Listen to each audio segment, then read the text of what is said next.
Night had a way of falling quick and heavy over the wild western landscape, swallowing up the colors of day and drawing every secret from the earth's red veins. The stars spilled across the sky above Wild Creek, their cold light silvering the prairie grass and glinting along the worn planks of Anna's cabin. Down by the water's edge, the ancient willow tree reached its boughs wide and low, dipping its leaves into the lazy current as if to hush the world's worries. Most nights, Anna could be found here, tending the roots by lantern glow, her silhouette slim and watchful against the trembling shadows. Anna moved through the darkness like someone used to being alone. Every step was careful, measured, almost silent except for the faint swish of her skirt brushing the soft grass. Her hands, calloused but graceful, lingered over the rough bark of the willow, her husband's tree, planted years ago when hope was young and life still belonged to both of them. The trunk was massive, split by age and lightning, but still alive, still stubbornly green at its core. Anna pressed her palm to it, feeling the pulse of sap beneath the wood, letting the memory of lost voices echo through her bones. The rumors had started before the ground had even settled on her husband's grave. Whispers that drifted from porch to porch, from the saloon to the general store, spoken in voices thick with envy or fear. There's gold buried under Anna's willow tree out by Wild Creek. Some said her late husband had stumbled on a vein in the hills and hid his fortune close to home. Others insisted he'd stolen it from bandits, or worse, that he'd made a devil's bargain in the dark. Whatever the truth, the townsfolk had built their legend out of shadows and greed, letting it grow wild as the prairie grass itself. That night, as Anna poured a bucket of water at the willow's roots, she felt eyes crawling over her skin, a presence out beyond the fence, silent and patient. She straightened, wiping her hands on her apron, her heart thrumming in her chest. Across the moonlit sagebrush, the silhouette of a horse and rider lingered, half swallowed by darkness. The rider didn't move, didn't speak, just watched. Anna's breath caught in her throat, but she refused to flinch, refusing to give fear any more ground. She returned to the cabin, bolting the door with a practiced hand. The old dog, a mangy blue heeler, lifted his head and gave a single guttural growl before curling back up by the hearth. Anna stooped to light another lamp, filling the little room with the scent of kerosene and the familiar warmth of home. On the mantel sat a silver locket, her most precious thing. She picked it up, opening it to trace the tiny portrait inside, a wedding day smile, a pair of kind eyes now lost to her but burning brighter in memory. Anna clutched it tight, letting its weight ground her, letting old promises keep her heart steady as the night deepened outside. Elsewhere, in the dusty main street of the frontier town, the legend was already taking on new life. Men huddled in smoky corners of the saloon, mugs sloshing with cheap whiskey, eyes darting to the door as if expecting the gold to march in on its own legs. Some laughed, others schemed, and a few, hard men with nothing left to lose, made quiet plans to test their luck beneath Anna's willow. They spoke Anna's name with a mix of derision and awe, knowing she was tougher than most and more mysterious than all. No one remembered the last time she'd cried, or the last time she'd asked for help. Back at the edge of Anna's property, the shadowy rider finally nudged his horse forward, the beast's hooves muffled on soft dirt. He rode the fence line slow and deliberate, eyes flicking between the darkened cabin and the willow by the creek. He noted every window, every patch of barbed wire, every spot where the grass had been trampled by unfamiliar boots. He watched for a long while, unmoving, before turning his horse back toward town, the night swallowing his tracks as if he'd never been there at all. Inside, Anna forced herself to sleep, but her mind kept returning to the willow. In the dreamlike quiet, memories of her husband flickered behind her eyes, his laugh echoing through the trees, his hands planting the first sapling by the creek. The fevered nights before the end, when he'd whispered to her about secrets he couldn't bear to take to the grave. The locket grew heavy in her palm, the silence pressing in until she almost thought she could hear voices rising from the earth itself. Hours later, the sound of distant thunder jolted her awake. Anna shot upright, grabbing the old rifle from beneath her bed. She crept to the window, heart pounding. Out by the creek, something shifted, a shape darting between the trunks, the faint glint of metal in the moonlight. For a moment, Anna thought she saw the willow's branches shiver, as if the old tree itself was warning her. She watched, waiting, every sense sharpened by the threat of the unknown. But the night held its secrets tight, and eventually, the darkness eased into a restless dawn. As the sun rose over Wild Creek, Anna walked the property, boots slick with dew. She paused by the willow, searching the ground for fresh tracks. A single silver coin, half buried in the mud, caught her eye. She picked it up, turning it over in her palm, knowing deep down that the legend was no longer just a story. It was a spark, and soon the whole prairie would come hunting for her flame. And somewhere out in the growing light, the first whisper of danger grew louder, carried on the wind, as the legend of Anna and her willow tree began to claim its first victims. Dawn crept across the prairie like a wary stranger, slow to trust, slow to warm. The world around Anna's cabin emerged in layers. First the faded gray of the old fence posts, then the long grass whispering gold, and finally the willow's shadow, sprawling over the creek as if claiming the land for itself. Anna stepped outside into the hush, her figure tall and lean against the wild horizon, eyes narrowed beneath the brim of her battered hat. The night's unease lingered in her bones, refusing to dissolve with the mist. She made her way toward the willow, scanning the ground for signs of trespass. Broken twigs, bent grass, a lingering footprint pressed into the soft earth. That single silver coin she'd found hours before was still in her pocket, its presence a cold weight that reminded her the world was watching, waiting for her to falter. She traced its edge with her thumb, memory unraveling back to days before the whispers, when this patch of land had felt like sanctuary.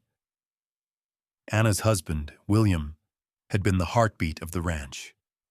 Even now, months after his mysterious death, his presence haunted every corner, his boots still lined by the door, his old coat hanging from a nail on the porch, the sawdust from half-finished repairs scattered on the barn floor. The land itself seemed to grieve with her. The wind carried his name in mournful sighs. The creek murmured secrets Anna could not bear to face, and the willow, planted with such hope and promise, had grown twisted and heavy with sorrow. Most days, Anna drifted between tasks with relentless purpose, feeding the chickens, chopping wood, patching leaks, repairing fences where cattle had broken through. But there were moments when she'd pause by the water, the locket tight in her grip, letting memories flood her senses. She would close her eyes and remember the way William had held her under the willow's boughs, whispering dreams of a future that now felt as fragile as the morning mist. Some afternoons, lost in the sound of the wind and the creak of old wood, Anna almost believed she could hear his laughter, low and warm, threading through the empty house. The townsfolk kept their distance, circling her life like wary wolves.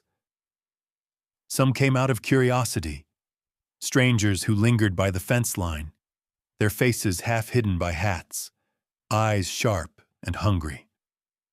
Others were old neighbors whose kindness had long since soured into suspicion. They whispered that Anna was too young, too beautiful to live alone on the edge of the wild, and wondered aloud how she managed to keep the ranch running when so many others failed.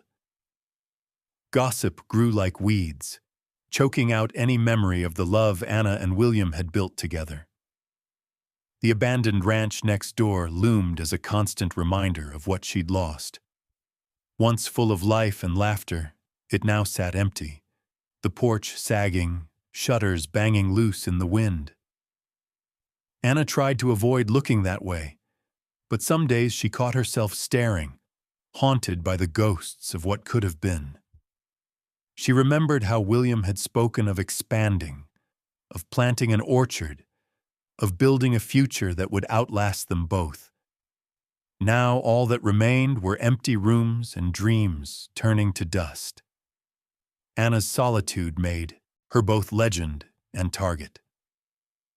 The children in town dared each other to run up to her fence, convinced she was a witch or a ghost herself. Old women muttered prayers as they passed her in the general store, clutching their shawls tighter. Men eyed her with a mixture of resentment and desire, their words slick with envy or cruelty.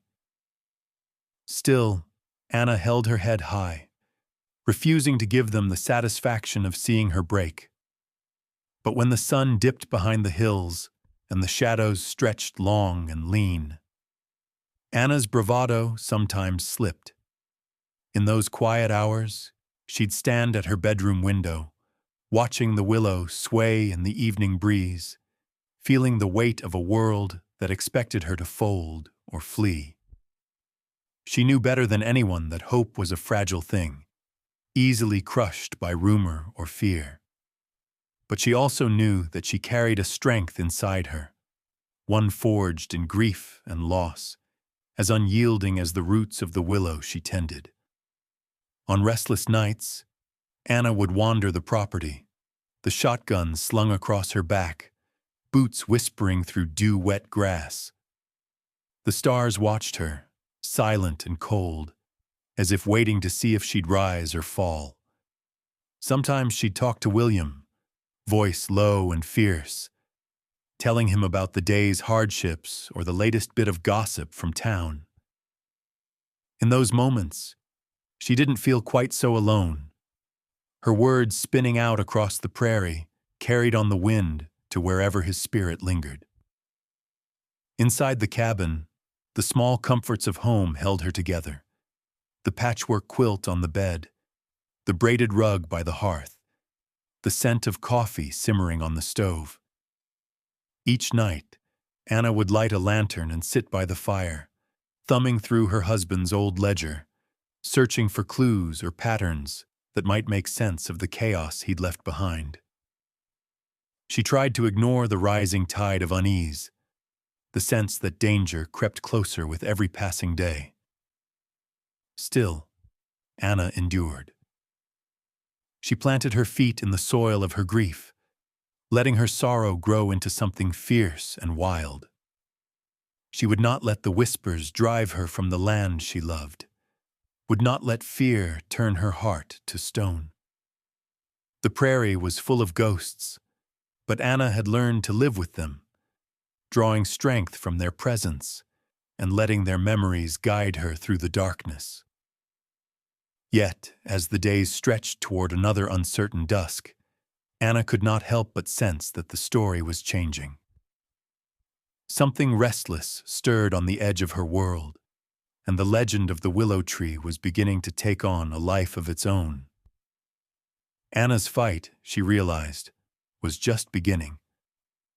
It wasn't just the wind that carried stories across Wild Creek. Word could move faster than any horse, seeping into every crack of the frontier town before the morning sun burned off the dew.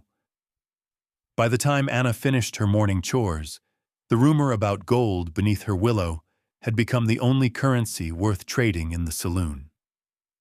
Inside the smoky heart of town, the air was thick with spilled whiskey, tobacco haze, and the scent of old wood soaked with secrets. Sunlight pressed hard against the filthy windows, turning every face to shadow and every secret into a ghost. The bartender, a man called Greeley, with hands like shovels and eyes like split coal, cleaned the same glass for the third time, half listening to the tide of gossip swirling around him. In the far corner, hunched over a battered table, a drifter named Boone spun his tale. Boone was a man with nothing but a knack for surviving and a mouth that could turn a snowflake into a blizzard. His voice was low, meant to sound confidential, but the effect was quite the opposite. "You boys ever hear about that widow down by Wild Creek?" he said, his words floating over the rim of his mug. "Swear on my life there's gold buried right under that damn willow tree she tends every night." Around him, men leaned in. Some wore the dirt of the trail, others the polish of the card table. But all shared the hungry, restless look of men who'd missed too many easy fortunes. The legend of Anna's gold began to take shape, layered and reshaped with every retelling, becoming a thing bigger and shinier than truth could ever be. By noon, the story was no longer just Anna's burden. It belonged to the town. At the general store, women lowered their voices, trading warnings over sacks of flour and bolts of calico. Children dared each other to sneak up to Anna's fence and come back with a handful of dirt, convinced they'd find a nugget or two shining in their palms. Even the preacher, a man used to wrestling with sin, found his prayers trailing off as his mind wandered to buried treasure and what it might buy for a church, always in need of a new roof. Anna felt the shift as she rode into town for supplies. The stairs were longer now, faces pinched with curiosity and something colder, a calculation, as if every glance measured her against the worth of what might be hidden beneath her tree. She moved with her usual confidence, boots thudding against the boards, eyes steady and unblinking. But beneath her calm, Anna's senses sharpened. She saw the way two ranch hands paused their talk as she passed, how Greeley's greeting was a shade too careful, how even old friends seemed suddenly uncertain whether to offer kindness or caution. After she finished her business, Anna loaded her goods onto the back of the wagon and turned her horse for home, not missing the way a few men watched her go. Their gaze felt heavier than ever, a mix of envy, desire, and the silent promise of trouble. The drive home was long, the sky heavy with late afternoon clouds, and the land felt changed under the weight of so many eyes. She was not the only one to notice. That evening, as she walked the property, Anna found a patch of grass by the creek pressed flat with the mark of a boot, a size too large to be her own. Near the willow, the mud held the groove of a wagon wheel that hadn't been there the night before. Anna crouched down, pressing her palm to the earth, feeling the echo of a presence that did not belong. Something cold crawled along her spine as she stood and scanned the horizon, watching for movement among the distant sage. Night brought little comfort. The wind carried more than just the scent of sage and river water. It brought with it the weight of a town growing restless with greed. Anna moved through her nightly routine with increased vigilance, bolting the doors, checking the locks, keeping her shotgun within easy reach. The old dog paced the porch, nose twitching at every distant sound, every hint of intrusion. Inside, Anna lit a single lantern, letting its glow push back the gathering gloom. She placed the silver coin on the table beside the locket, the two objects catching the light in different ways, one a reminder of what was lost, the other a warning of what was coming. She poured herself a cup of coffee, the ritual calming her nerves, and sat by the window to watch the night unfold.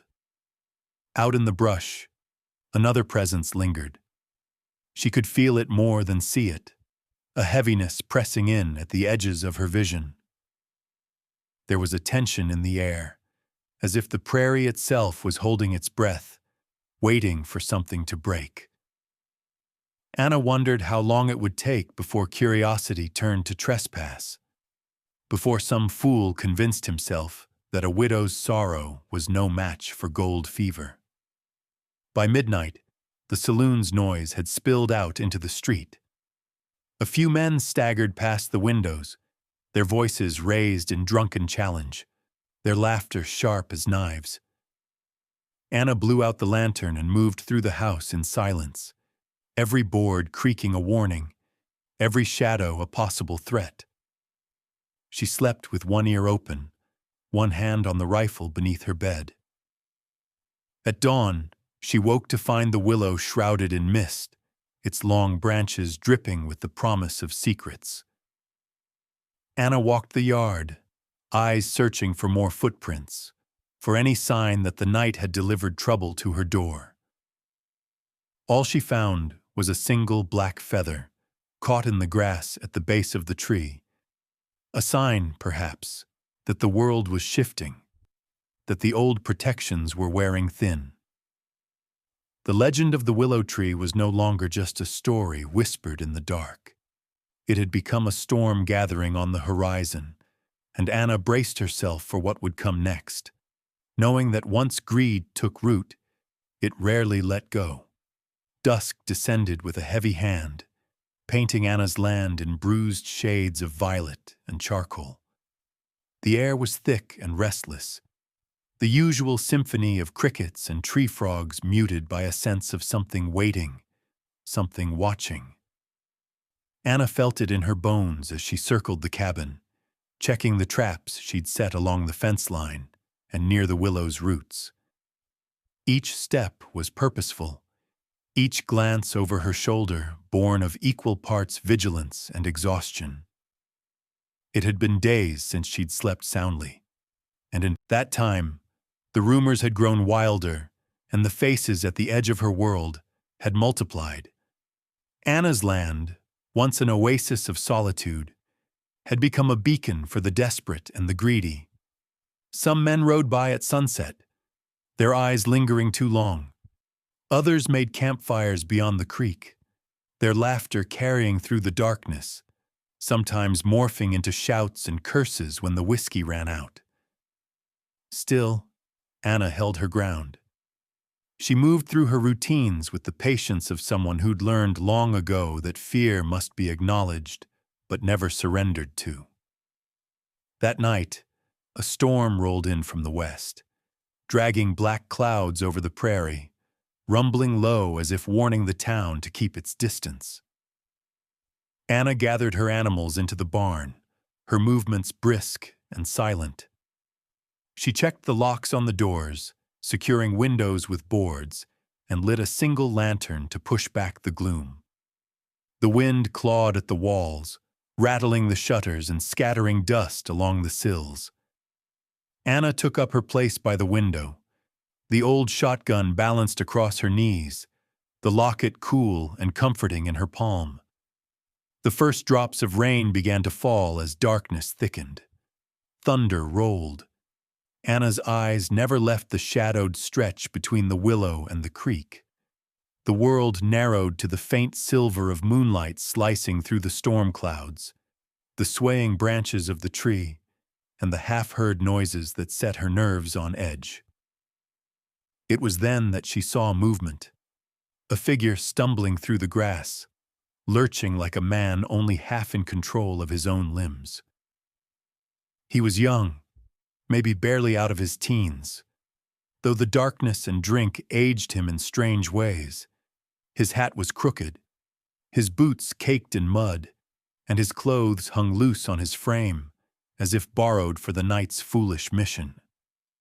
In one hand, he gripped a shovel, in the other a bottle. He staggered toward the willow, every few steps glancing nervously back at the cabin.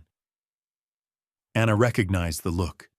a mix of bravado and terror, the courage borrowed from whiskey already fading with each gust of wind. She waited, letting the intruder draw close, the sound of digging muffled by the rain. He hacked at the earth beneath the willow with little finesse, cursing when the blade struck stone or roots. Anna had seen enough. She moved quietly through the back door, circling wide so her boots made no sound on the wet grass. The dog, sensing her intent, stayed silent at her heel. Anna's breath was measured, every muscle coiled tight. When she reached the edge of the tree's shadow, she paused, watching as the intruder fought the stubborn ground. The trap was simple, a snare of thin wire hidden beneath a blanket of leaves stretched between two stones just behind the willow. The boy, drunk and careless, stepped right into it. With a sharp yelp, he went down, the shovel skittering out of reach.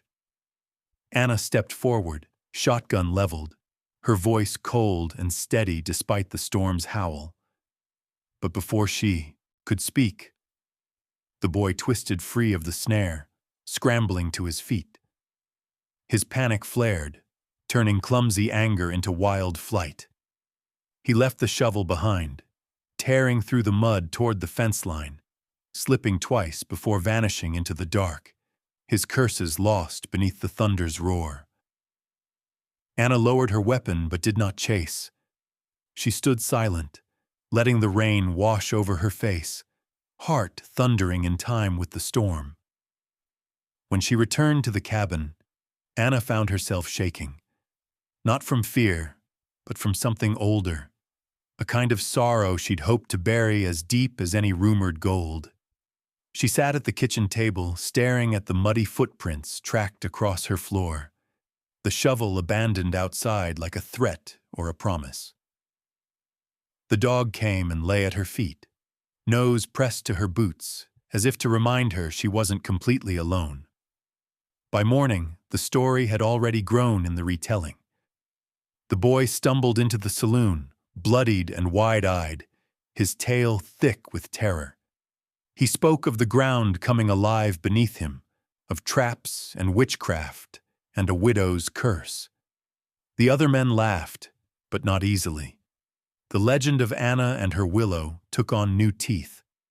Now it was not just a story of hidden gold, but of a woman willing to defend her land with all the fury the West could conjure. Anna cleaned her floor, set the snare again, and repaired the fence where the boy had broken through. She worked in silence, the tension in her shoulders only easing when she caught sight of the willow, tall and defiant against the morning light. The tree had weathered storms and lightning, the death of its planter, and now, it seemed, the greed of men. But Anna knew better than to trust in legends. She watched the horizon, scanning for smoke and strangers, knowing the night had only begun to test her resolve. Every story had a cost, and as the sun climbed higher over Wild Creek, Anna understood that hers was rising with every whisper and every footstep trespassing on her land. It started with that first failed attempt under the willow, but soon Anna's nights were no longer haunted by a single trespasser. The story of her witchcraft, of the gold that lurked beneath the ancient tree, and of the traps that bit at greedy hands, spread like wildfire across the prairie. In the days that followed, Anna saw new shapes and shadows at the edges of her property, some bold, some sly, all drawn by the lure of hidden fortune and the thrill of challenging a legend. Strangers trickled in from distant counties, their clothes dusty and faces pinched by hunger for more than bread. A thin man with a scarred cheek set up a camp near the creek, pretending to fish but always glancing toward Anna's willow whenever he thought himself unseen. Two brothers, young and restless, took to riding past the cabin at dawn and dusk, pretending to be just hunting quail but carrying picks and shovels tied to their saddles. Even familiar faces, ranchers' sons and farmhands, who'd once bought eggs from Anna, began circling back, masks of courtesy stretched over eyes full of calculation. At first, Anna tried to ignore them, clinging to her routines. She fortified the cabin, reinforcing the shutters and setting more snares where the brush grew thickest. Every evening she walked the property's edge, pausing to mark new boot prints in the mud, to note broken branches, to study every unfamiliar campfire smoke curling up against the endless sky. The willow became her sentry and her secret, its long arms trailing in the creek like a silent challenge to anyone foolish enough to test her resolve. With every new face, the sense of siege grew. Some men brought threats and words laced with flattery, suggesting Anna might sell off a little land for her own good. Others tried a different tactic, leaning against her fence to speak in low, gentle tones, offering to help her run the place, to protect a lady alone in such a wild country. Their smiles faded when Anna met them with her clear, cold stare, never raising her voice, only making it clear she was not afraid. But as the days bled together, the trespasses turned bolder. One afternoon, Anna found a pair of would-be prospectors picking through the creek bed, their hands already caked in mud, their tools abandoned in panic when she appeared on the bank above them. Another evening, a trio of out-of-work miners attempted to sneak up to the willow from the far side, only to be startled by the old blue healer, who sent them scattering with his barking and the snap of his jaws. Anna's nerves frayed under the constant strain. Each night she slept with the shotgun within reach, her dreams broken by the howl of coyotes and the echo of distant laughter. She grew leaner and sharper, her patience whittled away by exhaustion, her hands calloused from labor and vigilance. Still, she refused to yield. She crafted crude warning signs, skulls mounted on fence posts, bones painted with red mud, symbols meant to spook the superstitious. In town, this only fed the legend further, and soon her home was spoken of in the same breath as haunted mines and lost Spanish gold. There were those who tried to reason with her. The old storekeeper's wife sent a pie and a note, suggesting Anna stay with her for a few weeks, just until things quieted down. The preacher visited, his sermons suddenly full of warnings about the sins of greed and the virtue of patience, casting pointed glances at the men who gathered at the back pews. But Anna would not leave, not for love or for fear. She belonged to the land now, as deeply rooted as the willow she guarded. The standoff escalated as the summer deepened. Tents sprang up along the far bank, makeshift camps full of drifters, gamblers, and petty outlaws who saw Anna's homestead as the next gold rush. They filled the night with music and rowdy songs, their fires flickering through the darkness, their shadows stretching long and menacing across her fields. Some men came in the daylight, knocking at her door under the pretense of asking for water or directions, always letting their eyes linger too long on the willow, their hands straying close to their belts. Anna turned them all away, her voice calm, her rifle sometimes visible in the crook of her arm. She learned to sleep lightly, waking at the smallest snap of a twig or crunch of boots on gravel. Her traps grew more elaborate, hidden pits near the tree, wire stretched at ankle height, a bell on the gate that jingled at the slightest touch. She became a figure whispered about in every saloon, her courage twisted into myth, her loneliness mistaken for sorcery or madness. One night, Anna stood at her window, watching the moon rise over the camps that dotted her land like a rash. The sound of men laughing drifted through the open shutters, rough voices telling stories of the gold they'd find, of the widow they'd outsmart. Anna pressed her hand against the cool glass, feeling the weight of all the eyes on her, of all the stories spinning out of control. But she would not be driven out. Not by rumor, not by fear, not by the greed that spread like wildfire across the prairie. The willow's roots held firm in the creek bank, and Anna's resolve was just as deep. She set her jaw and turned from the window, the locket warm against her chest, determined to defend her home at all costs, even as the world outside pressed closer, hungry and relentless, ready to tear everything away. Summer's heat came down in heavy waves, baking the ground to cracked clay and driving the scent of sage and dust deep into every breath. The nights, once cool and quiet, now carried only the restless murmurs of men huddled around their makeshift fires, plotting and watching, waiting for the right moment to strike.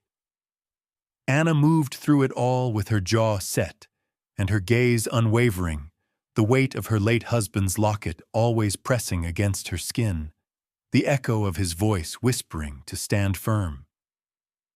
But no matter how determined she was, the odds felt as if they were tilting ever further against her. For every trap she set, another stranger appeared on the edge of her land. For every night she slept in brief, broken stretches, a new set of boot prints appeared by the willow at dawn. The siege was relentless, its pressure growing until the air itself seemed tight with threat. Yet Anna endured, refusing to let fear hollow her out. Then, one shimmering afternoon, the rumor mill spun up a new name. He arrived without fanfare, but his presence rippled through the town as soon as his boots hit the dusty street.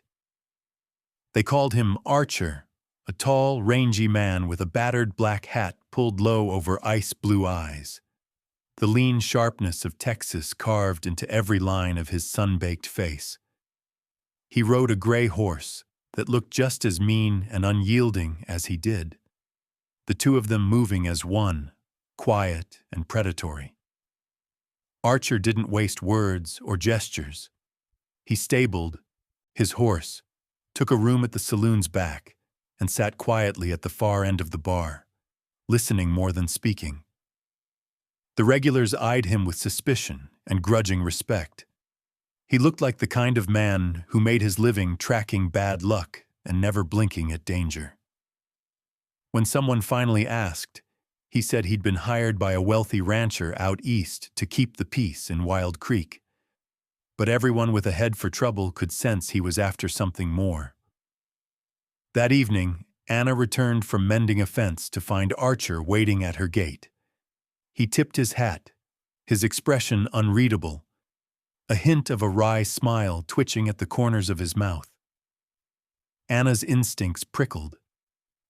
She studied him as he leaned against the fence post, boots crossed at the ankle, his gaze flicking from the willow to the cabin and back again, calculating and patient. He offered protection, speaking in clipped, confident tones that betrayed neither threat nor invitation. Archer claimed he'd seen the trouble brewing around her homestead, outlaws sniffing for gold, townsfolk whispering in the shadows, men ready to risk their necks for a chance at fortune. He could keep them away, he said, for a price, or maybe just for the satisfaction of seeing order restored. Anna hesitated. She'd learned the hard way to trust no one, but the siege was wearing her thin. Even the dog, bristling beside her, seemed to sense the shifting wind. She weighed the offer in silence, caught between the sharp loneliness of her fight and the uneasy risk of letting a stranger onto her land. In the end, necessity won out over suspicion. She agreed, but with boundaries. Archer would stay outside, patrol the fences, and never enter her cabin without invitation. From that day forward, Archer became a fixture on the property. He was always where the trouble was thickest, appearing out of nowhere when drifters crept too close, or when a prospector thought to test his luck at the willow's roots. His reputation spread quickly. The outlaws and gold-hungry strangers began to murmur about the gunman from Texas who guarded the widow's land, his revolver never far from his hand, his stare enough to turn even the boldest back toward the safety of the main road.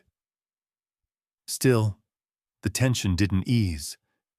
Archer's presence brought a new kind of danger, one that whispered of hidden motives, of alliances that could shift with a handful of gold.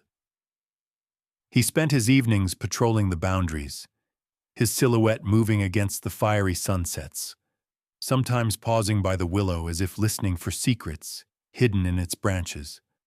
Anna watched him from the porch, her nerves strung tight, unsure whether she had gained an ally or simply invited a wolf to circle closer to her flock. Occasionally, townsfolk came to see the new arrangement for themselves.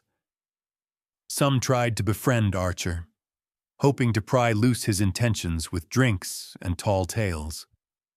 Others watched him from a distance, their suspicions growing, their greed undiminished.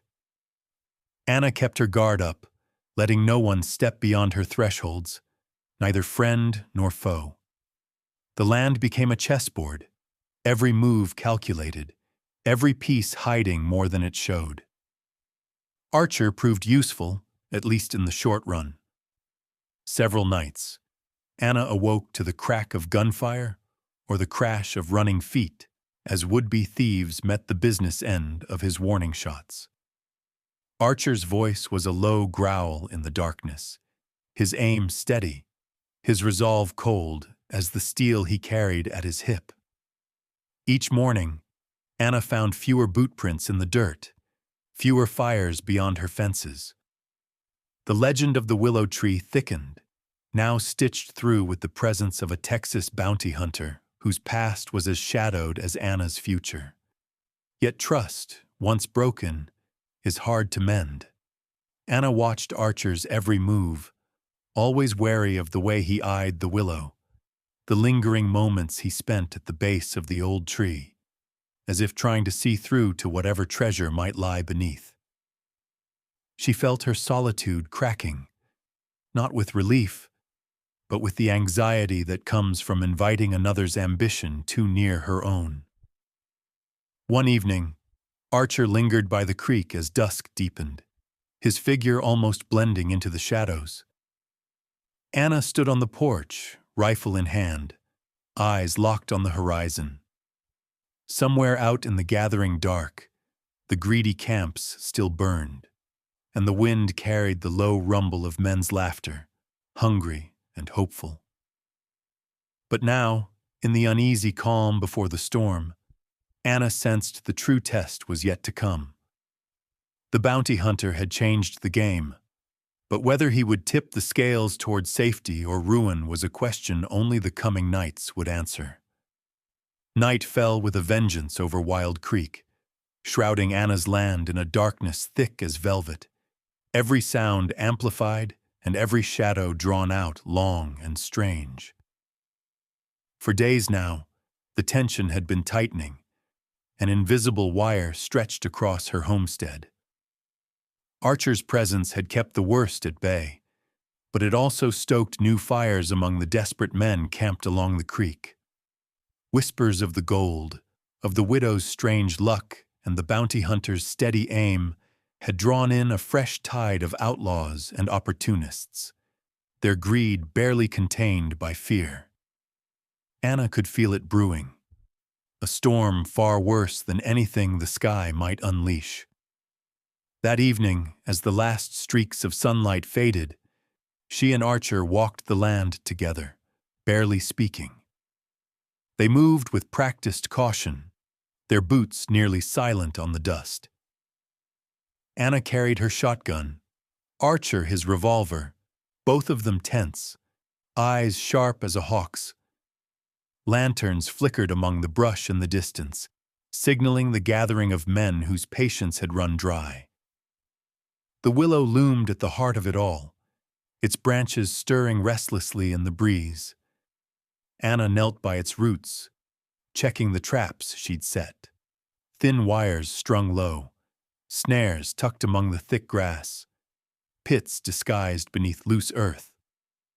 Archer moved methodically, double-checking lines of sight, making sure every blind spot was covered. There was a strange, silent camaraderie between them in those moments, an understanding born not of trust, but of necessity. Both knew the night would demand everything they had. As darkness deepened, the outlaws' lanterns multiplied, little orbs of yellow fire bobbing among the low brush. The air grew charged, humming with nerves and anticipation. Anna's hands shook as she checked the last snare, but she pressed her palm against the willow's trunk, drawing a bit of strength from its stubborn old roots. Archer signaled from the edge of the clearing, a flick of his wrist, sharp and urgent. Anna crept to join him, moving low through the grass, heart pounding against her ribs. Down by the creek, voices drifted closer, rough and hungry. Anna could make out fragments of argument, the sharp hiss of a knife being drawn, the muffled thud of boots on sodden earth. She saw outlines, 4, maybe 5 men, moving together, keeping low, spreading out as they neared the willow. Each man clutched a weapon, pistols, knives, an old axe gleaming in the lantern light. They came not as thieves but as a raiding party, emboldened by numbers and the darkness. Anna and Archer waited, muscles coiled, breath held tight. The intruders reached the first snare, a man's boot catching the wire, sending him crashing face first into the mud with a surprised, strangled cry. The others froze, glancing around wildly. Archer stepped from the shadows, gun raised. The crack of his revolver split the silence. The bullet slammed into the earth, inches from a would-be prospector's boot, the warning clear. The men scattered, panic overtaking greed, but not all fled. One bold outlaw lunged at Anna, catching her off guard as he swung his knife in a wild arc. Anna dodged, adrenaline surging, her shotgun raised. She fired, a blast of buckshot tearing through the brush, sending splinters of wood and leaves into the air. The attacker stumbled back, dropping his blade, blood streaking his sleeve. The others seized their chance, charging past Archer toward the willow, but he was faster, his shots ringing out in quick succession, each one striking close enough to drive the men into terrified retreat. The chaos lasted only minutes, but in the darkness it felt endless, a swirl of shouts, gunfire, and the desperate pounding of boots as the outlaws scrambled back toward the safety of their camps. Horses screamed and reared, startled by the violence, while lanterns toppled, setting small patches of grass ablaze. Anna reloaded, hands shaking, fighting to keep her fear hidden beneath a mask of anger and determination. When it was over, Anna stood beneath the willow, breath ragged, the acrid scent of gunpowder stinging her nose. Archer swept the clearing, collecting dropped weapons and binding the wounded outlaw with a length of rope.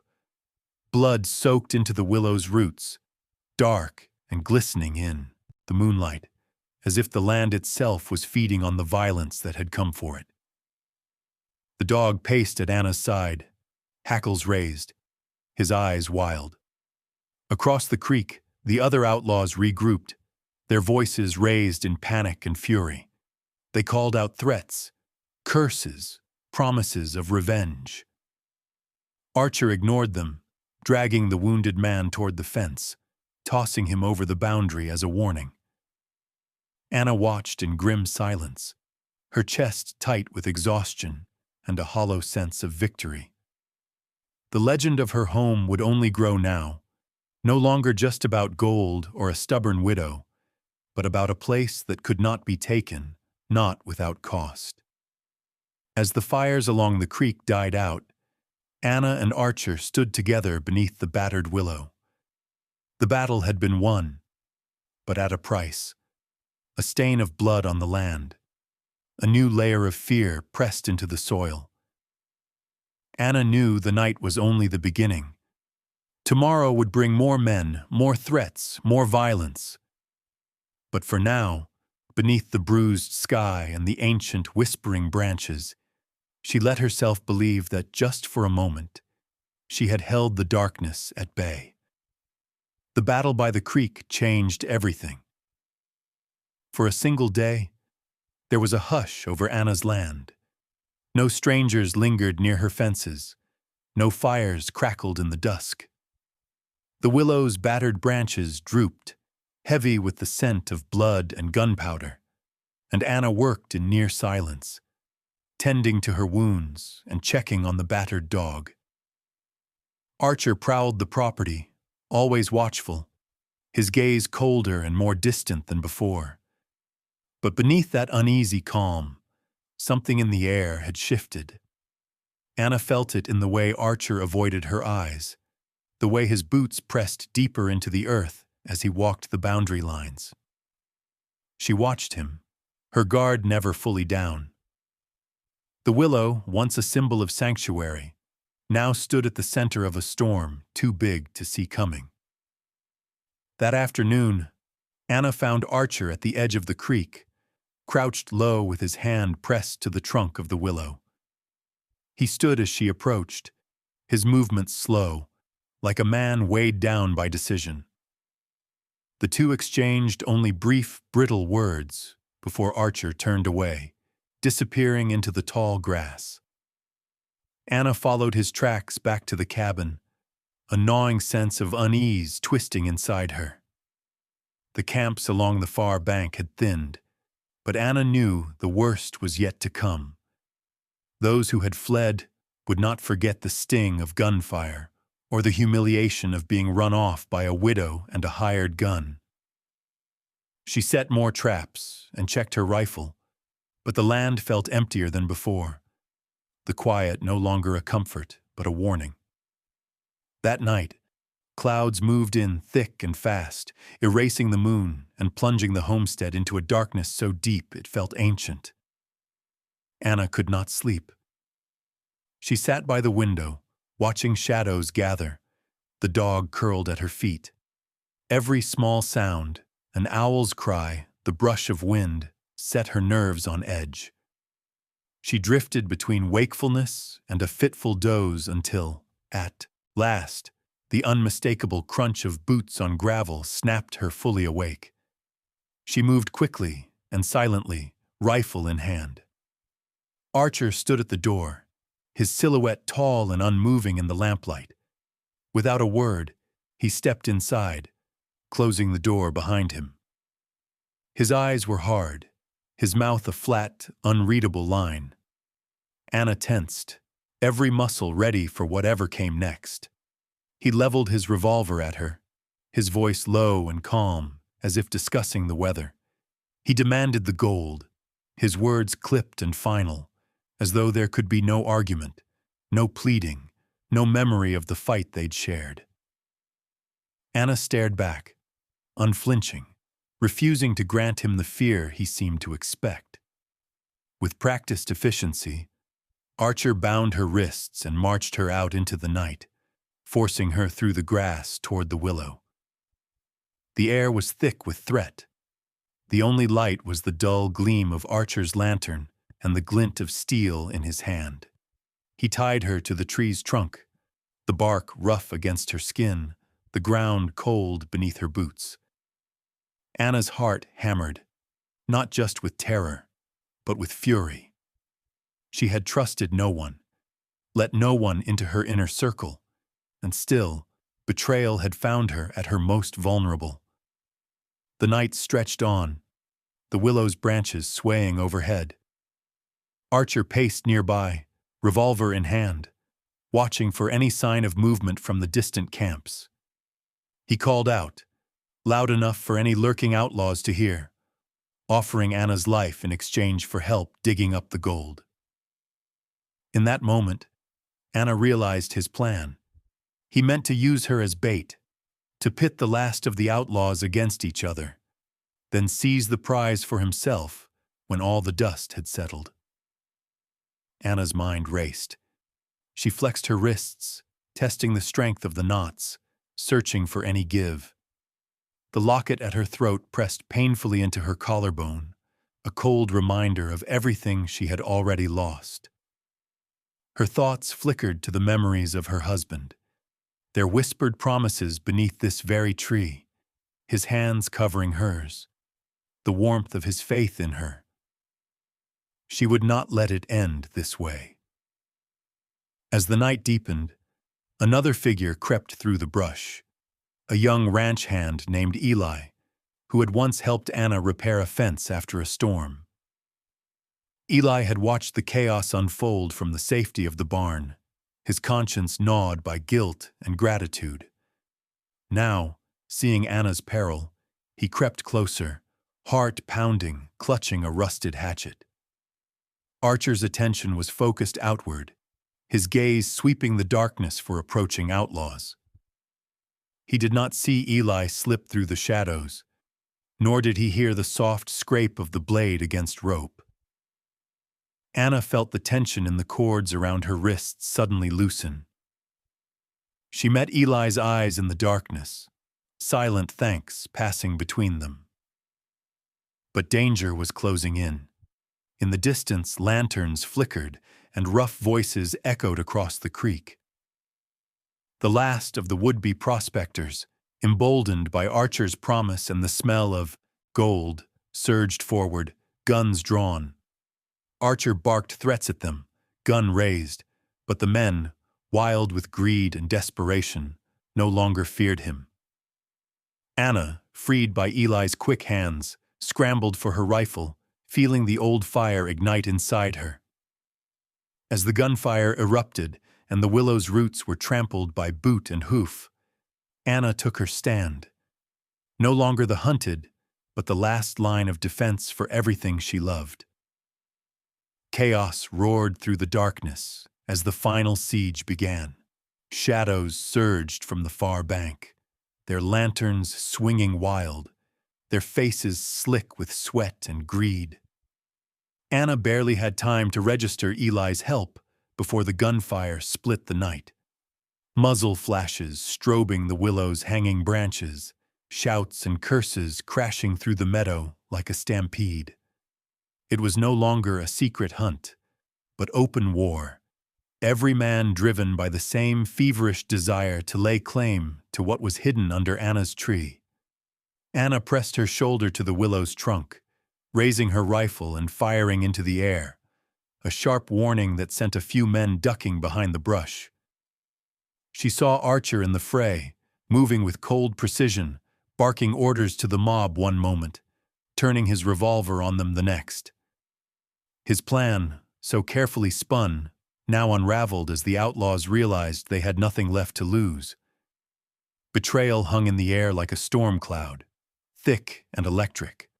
The fight careened around the tree, boots digging furrows in the soft ground, fists and gun butts swinging as tempers boiled over. Anna's arms burned as she reloaded, hands shaking, blood singing in her ears. Eli darted between the fighting men, swinging his hatchet, desperate to shield Anna from the worst of it.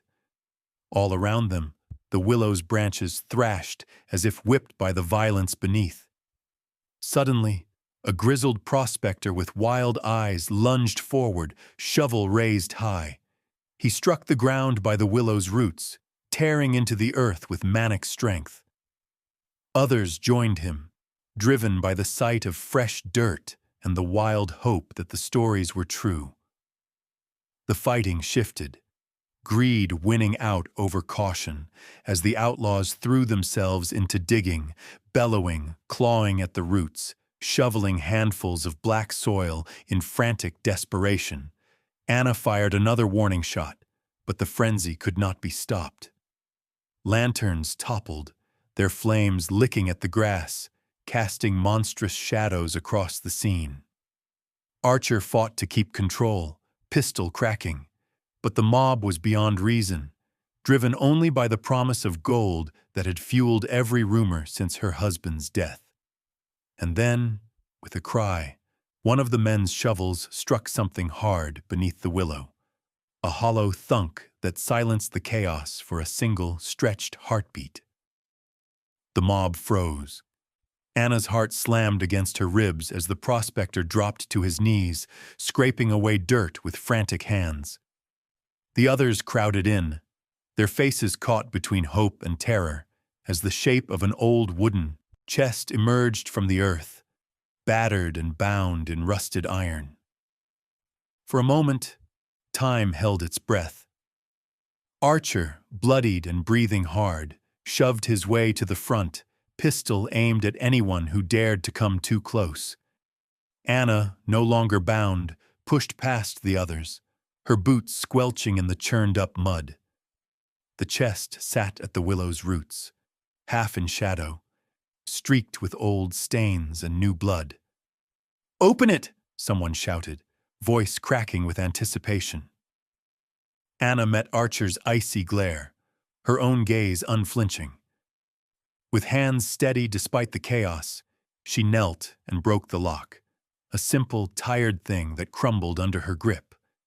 She threw back the lid. Inside, there was no gold, no gleaming coins, no veins of fortune, no treasure to redeem the blood that had been spilled. Instead, the chest held the remnants of a life. Her husband's journal, its leather cover worn and stained with time, a faded hand-drawn map of the valley and its winding creeks, a yellowed letter, the edges curled and spotted with tears. Silence crashed over the crowd, heavier than any gunshot. Anna's throat tightened as she reached for the journal, fingers trembling as she opened to a page marked by a pressed wildflower. William's handwriting stared up at her, steady and unflinching even after all these years. She traced the words, feeling the weight of his hopes, his regrets, the wisdom and love that had survived where gold could not. The outlaws shifted, their anger slowly replaced by confusion, shame, and finally fear. Some cursed and spat, kicking at the earth in frustration. Others stared at their hands, suddenly unsure what they'd come for, what all the violence and loss had been meant to earn. Archer stepped back, face darkening, jaw clenched. The power he'd held vanished, burned up by the truth and the bitter disappointment of empty hands. Anna stood, the letter gripped tight. She read aloud, her voice carrying over the stunned, broken men. "Let this tree stand for what I could never give you in gold. My faith, my mistakes, my love, and my hope that you'll outlast every storm. What's buried here is the story of a life, yours, mine, and all that's yet to come. If you're reading this, I'm already gone, but know this. There is no fortune but what you make for yourself. The gold was always just a story. But you, Anna, are real. Hold fast." The mob quieted, the wind moved through the willow, lifting its branches, and for a moment, Anna felt her husband's presence, a warmth not born of gold, but of all the things they'd built together, things too precious for any chest. Eli placed a hand on her shoulder, steadying her as the last of the outlaws melted into the night, shamed by the emptiness of what they'd sought. Archer lowered his gun, his eyes hollow, the fight gone out of him. The flames from the scattered lanterns sputtered and died, leaving only the steady silver of dawn seeping through the grass. Anna closed the chest, clutching the journal and letter to her chest. The violence, the loss, and the legend had finally given way to truth. The treasure was never in the ground.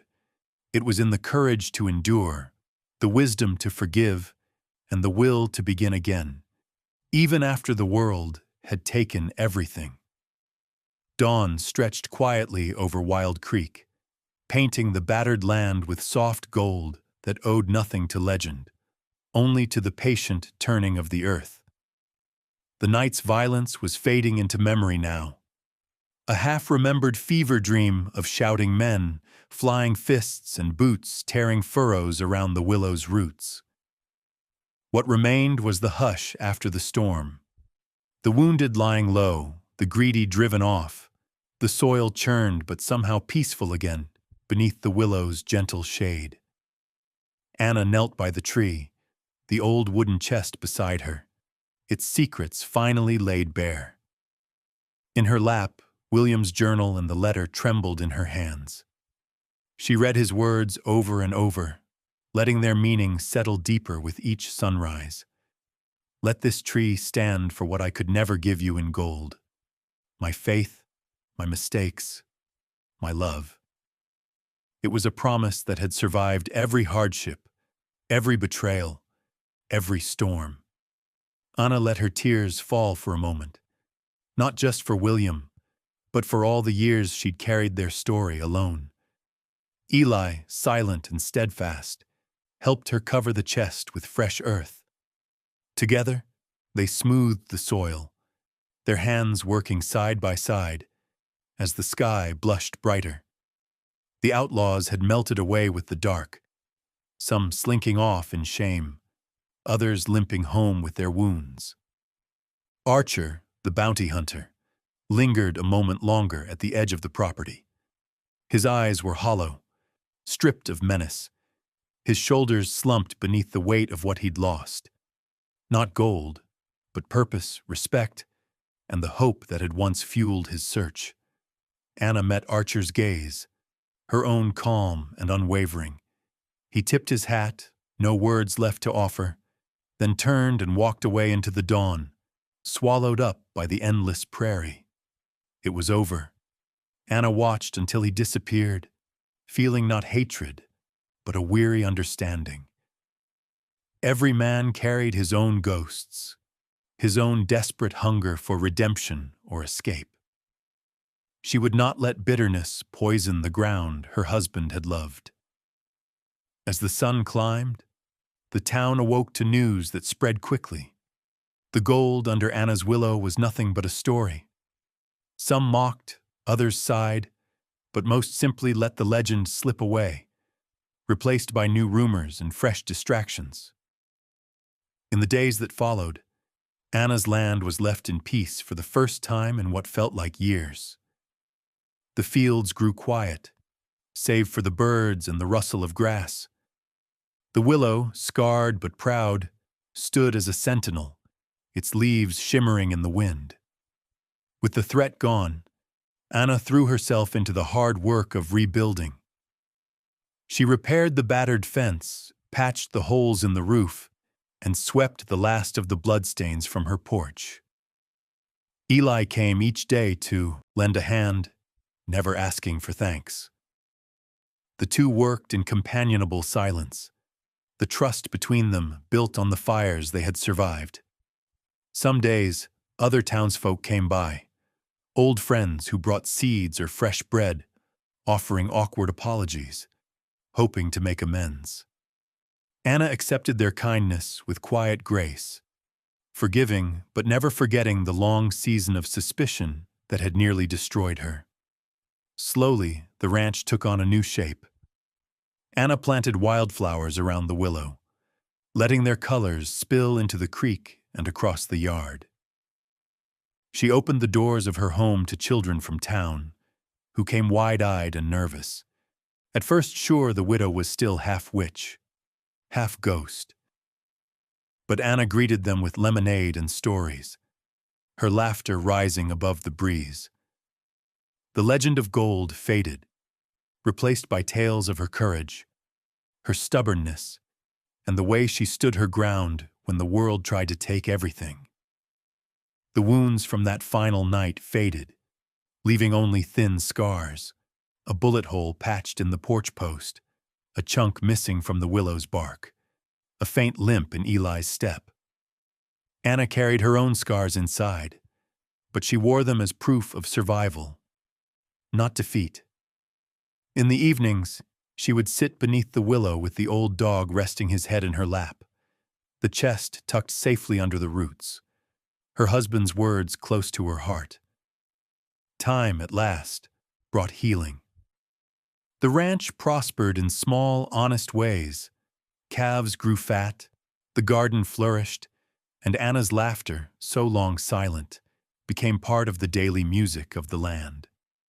She wrote new pages in William's journal, adding her story to his, not in sorrow, but in gratitude for what they had built, lost, and reclaimed. She knew that the true treasure of the West was not buried in gold, but in the grit to endure and the courage to begin again. On a morning bright with promise, Anna walked the length of her land. The sun bathed her face, the wind tugged at her hair, and everywhere she looked, she saw the evidence of hope. She paused at the willow, hand resting on the trunk, eyes shining with memory and resolve. She whispered a quiet promise, not just to William, but to herself and to the future.